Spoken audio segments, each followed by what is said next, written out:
এই ক্লাসটিতে এতটাই গুরুত্বপূর্ণ কিছু জিনিস শিখবা, হয়তোবা এইগুলো অনেকেরই আগে পরে করা হয় নাই। তো চলো মনোযোগ সহকারে ক্লাসটি করি। দেখো এখানে সংখ্যাটি বোঝা যাচ্ছে এটা দশমিকে আছে, বাট এই জায়গায় 111 দেওয়া আছে, বলছে এন এর মান কত, এন এর মান বের করতে বলছে।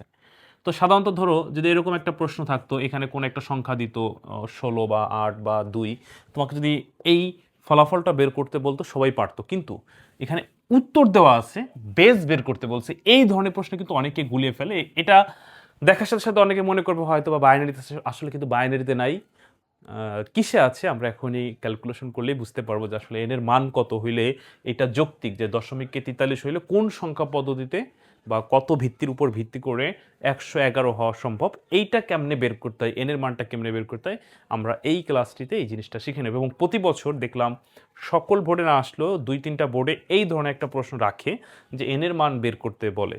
তো এই ক্লাসটিতে আজকের পর থেকে আর জীবনে এন এর মান বের করতে সমস্যা থাকবে না। তো চলো আমরা শুরু করি। তো এই ধরনের প্রশ্ন যখন উত্তর করবা, তখন তুমি উত্তর দিয়ে প্রথমে এরকম দেবা যে বা যা আছে তোলো 111 কিসে আছে, এন, আর এই পাশে কিসে আছে, দশমিকে। ওকে, এখন তুমি সাজাবা ওই তোমরা সবাই জানো যে যে কোনো সংখ্যা থেকে দশমিকে যাওয়ার সূত্র কি, বেজের উপরে পাওয়ার ধরে গুণ। এখানে বেজ হচ্ছে এন, বেজ হচ্ছে কি বলতো, এন। বেজের উপরে আমরা পাওয়ার ধরবো 0, 1, 2। ওকে, আর এই পাশে যা আছে তাই বসে যাবে। আচ্ছা, এবার আমাকে একটা প্রশ্ন করছে, স্যার বেস 10 উঠে গেল কেন? ওই যে আমরা বেস তুলে ফেললাম আর কি। আচ্ছা, এবার ক্যালকুলেশন করো। ওয়ানের জায়গায় 1, এন এর পর স্কোয়ার থাকলে তো এন স্কোয়ারই, তাহলে 1 দিয়ে এন স্কোয়ার গুণ করলে কত হয়, এন স্কোয়ার। ওকে, আচ্ছা 1 গুণ যে কোনো সংখ্যা আবার পাওয়ার 1 থাকলে সেই সংখ্যা বসে যায়, তাহলে এন এর পর পাওয়ার 1, এই জন্য এন বসে গেল। আচ্ছা, আবার প্লাস 1 গুণ যে কোনো সংখ্যা আবার পাওয়ার 0 হলে ফলাফল 1। বুঝতেছো কিরা? সবাই মনোযোগ সহকারে দেখো, অবশ্যই বুঝতে পারবো, আমি একদম বুঝাই দিচ্ছি। আচ্ছা, এই পর্যন্ত মনে হয় সবাই বুঝতে পারছো, তাই না?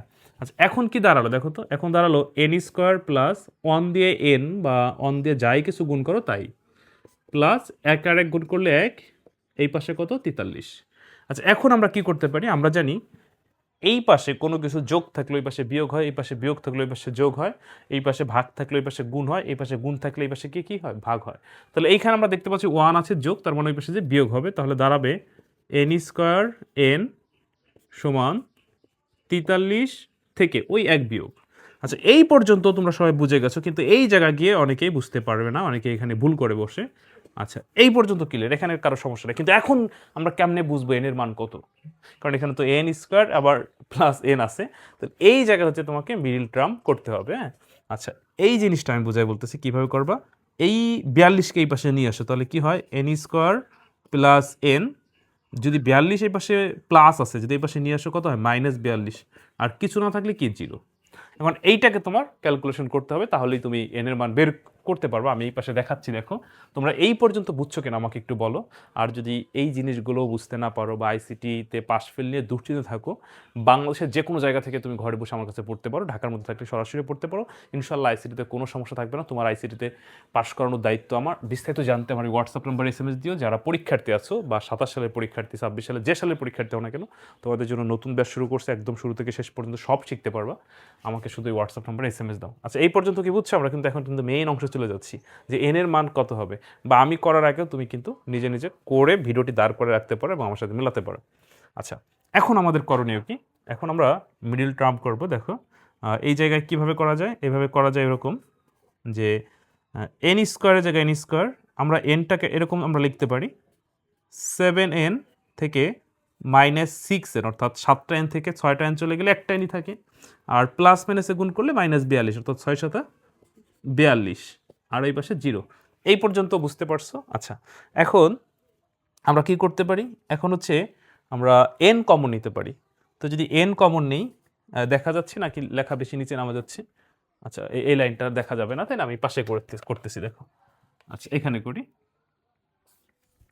তাহলে আমরা যদি এখানে এন কমন নেই, তাহলে হয় হলো এন কমন নিলে এন স্কোয়ার আছে একটা এন, আর +7n, তাহলে শুধু 7 লেখা যায়।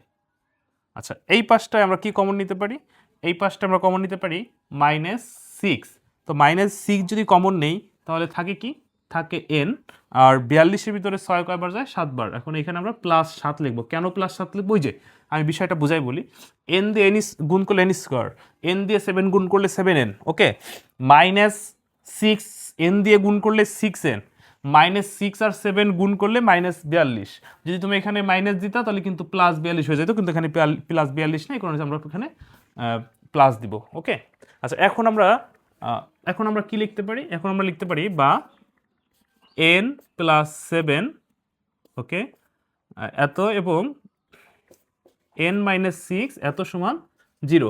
তাহলে অতএব n + 7 সমান 0, আবার n-6 সমান 0। মানে এত এত সমান যদি 0 হয় তাহলে একবার n + 7 সমান 0, আবার কি n-6 সমান 0। তাহলে এখন ঘটনা কি ঘটে জানো? এই পাশে প্লাস, তাহলে পাশে কি হয় মাইনাস, অর্থাৎ দাঁড়াবে এরকম যে n সমান -7।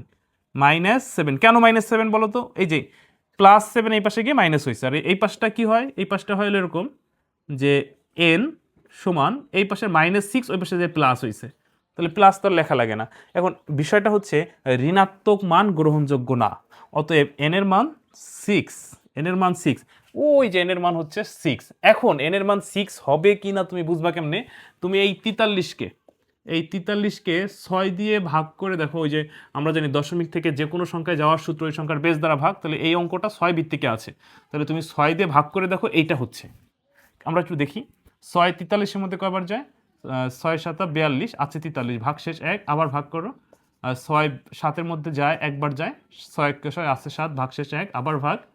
6 1-এর মধ্যে যায় না, তাহলে ভাগ ফল শূন্য এখানে যা থাকে তাই ভাগ শেষ। নিচ থেকে উপরে সাজিয়ে লিখলে অ্যান্সার পেয়ে গেলাম 1116। আশা করি এবার বুঝতে পারছো। তাহলে 43 দশমিকে থাকলে 111 হয় 6 ভিত্তিক সংখ্যা পদ্ধতিতে। কয় ভিত্তিক সংখ্যা পদ্ধতি? 6 ভিত্তিক। এইভাবে একটা প্রশ্ন কিন্তু প্রায় বোর্ডে দিয়ে দেয় গ অথবা ঘ নাম্বারে। তা আমি তোমাদেরকে এমনভাবে বুঝালাম যে হয়তোবা সংখ্যা পরিবর্তন করে দেবে, নিয়ম কিন্তু একই থাকবে। তো প্রিয় শিক্ষার্থীরা, এরকম কিন্তু প্রশ্ন চলে আসে, এই জন্য সাবধান হয়ে যাও, বেশি বেশি করে প্র্যাকটিস করো। আইসিটি কিন্তু মুখস্থ করার বিষয় না, এইটাও যে তোমার পরীক্ষায় ব্যবহার না, হয়তো বা এখানে সংখ্যা পরিবর্তন দিয়ে আসতে পারে। তো যদি কেউ আইসিটি নিয়ে দুশ্চিন্তা থাকো, তোমাকে আমি যেই সাজেশন দিব, তোমাকে আমি যেই নোট দিব, ভর্তি হওয়ার সঙ্গে সঙ্গে আমি যে পিডিএফটা দিব আর যেই ক্লাসগুলো সাজাই দিব, এগুলো করলেই পুরো আইসিটি সহজ হয়ে যাবে। তোমার কাছে সবচাইতে মজার সাবজেক্ট হবে আইসিটি। আর এরপরে এখানেই শেষ না, বোর্ড পরীক্ষা পর্যন্ত, বোর্ড পরীক্ষার আগ রাত না সকাল পর্যন্ত আমি তোমাকে লাইভে ধরে ধরে প্র্যাকটিস করাবো। তো বিস্তারিত জানতে আমার এই হোয়াটসঅ্যাপ নাম্বার এসএমএস দিও 01782291657। তো ঠিক আছে, ভালো থেকো, পরবর্তী কোনো ক্লাসে আবার কথা হবে। আল্লাহ হাফেজ।